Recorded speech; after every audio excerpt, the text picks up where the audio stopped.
You are watching the New American Media. What I wanted to ask you was, growing with your company, YouTube just turned 10, so on the founding stage, where do you see the next 5 to 10 years going? Because they're just, I feel like, I interviewed Stuart Rhodes before, and he said the internet is a weapon, and they know it, and they're trying to shut it down, at least in the reasonable way.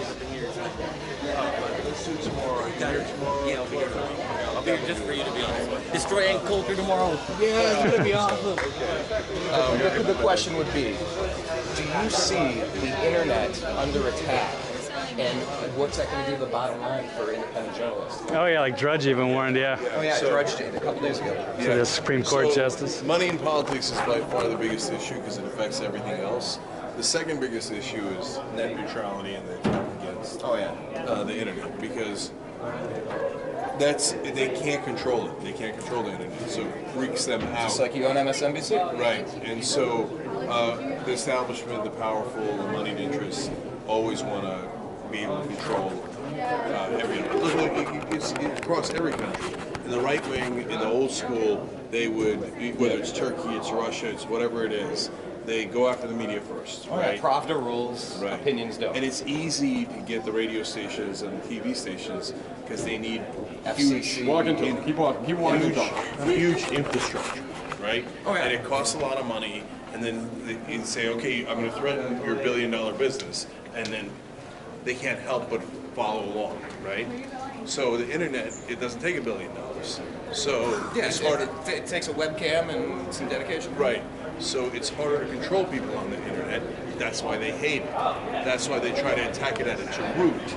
Like if we could just choke off the... Sure where we're going, hope you're not following me. Where you park?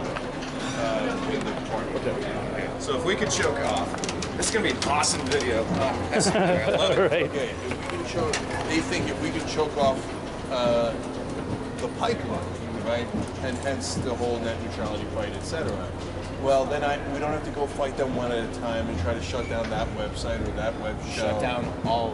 Right, you just control the pipeline and you control everything. Right. Right. So that's why net neutrality matters so much to them. That's why it's the second most important issue.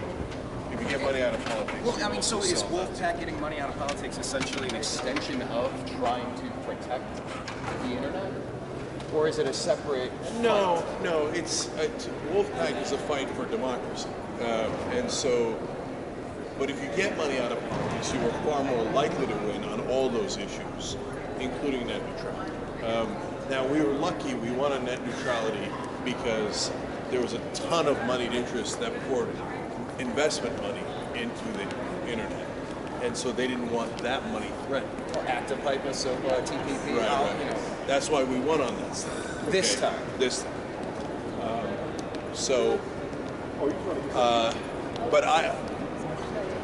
But overall, the whole point of Wolfpack is democracy, right? We've got to get it back, and we can't have democracy if we have legalized bribery and the donors control the public. Thank you, Cenk, for your work. Thank you. Wolfpack back up. Your fans are rabid. I like this. Yeah, I got a big following on here, yeah. Good stuff. They're Wait, passionate like I am. it's nice meeting you. Nice to meet you too. This is John B. Wells reminding you that not only is Brian Engelman a cool guy, and not only is the newamericanmedia.com a very cool platform, but here's a cool idea for you too. Are you alone? Not really. Do you like dogs? Do you like cats? You do. Of course you do. Everybody does. One or the other, maybe even both. You know, there are a lot of dogs and cats that are at shelters right now, and if somebody doesn't take them home, they're going to wind up euthanized. That's a nice way of saying they're going to be killed, because there's simply not enough room. I guarantee it, the best dogs and the best cats, the best pets, come from shelters. There's something about dogs and cats. They know. They know where they are. You walk through one of them, and certainly at least one is going to look at you and go, I wish you'd take me home. I'm in hell. Please take me out of here. It'll be the best thing that you ever did for your soul. You'll feel good about it. And not only that, but you have a friend for life. Doesn't matter if you got money, you don't have money. Well, it doesn't make any difference to a dog or cat. All they need is the sound of your voice and maybe even the stroke of your hand, and they're fine. Maybe a little food every once in a while. The sweetest sound that those pets ever hear is your voice. Think it over and adopt a cat or a dog from a local shelter today. I'm telling you, you'll be glad you did.